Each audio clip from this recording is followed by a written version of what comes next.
My boyfriend and parents were hiding something from me. Now, the truth came out. I walked away from all of them. The night my parents invited the Blakes over to clear the air, I knew it wasn't about peace. It was about control. They didn't warn me.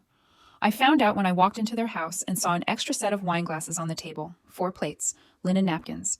The expensive kind my mom only used when she wanted to impress someone. Fiona was already there. She stood near the fireplace like she belonged in it. Cream sweater, soft smile. My father hovering too close, my mother stiff beside them. And Ethan. Ethan was pouring her a drink. No one looked surprised to see me. That was the worst part. "Oh good, you're here," my mom said quickly, like I was late to my own ambush. Fiona tilted her head.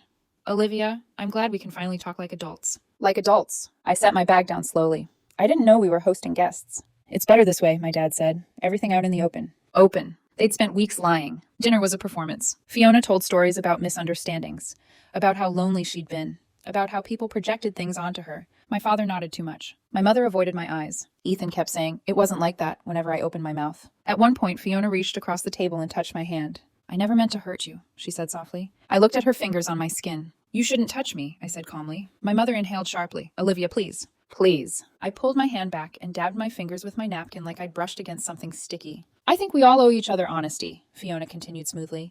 "Your parents and I made mistakes.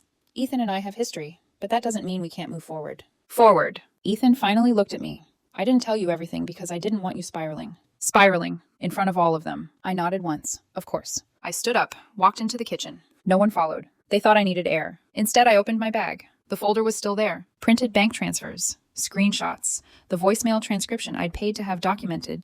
The timeline connecting all 4 of them. And one more thing. A draft email already scheduled. Addressed to the board of my parents' company. Because the money my father had given Fiona hadn't come from a personal account. It came from the business. Unauthorized. Hidden under consulting expenses. I walked back into the dining room. They were laughing. Laughing. Fiona was mid-sentence when I set the folder in the center of the table. The sound cut through the room. "What's this?" my dad asked carefully. "Transparency," I said. I opened it, 1 page at a time. I didn't rush. My mother's face drained of color as she recognized the transaction numbers. Ethan went still. Fiona didn't move at first. Then she leaned forward. Her smile faltered. "You went digging," she said quietly. "I hired someone," I replied. My father pushed his chair back. "Olivia, this isn't necessary." "It already is." I slid the final page forward. The email confirmation. Scheduled to send in 30 minutes. My mother's hand flew to her mouth. "You wouldn't." "I would." My father stood abruptly. "You'll ruin us." "No," I said. "You did that when you lied." Ethan stepped toward me.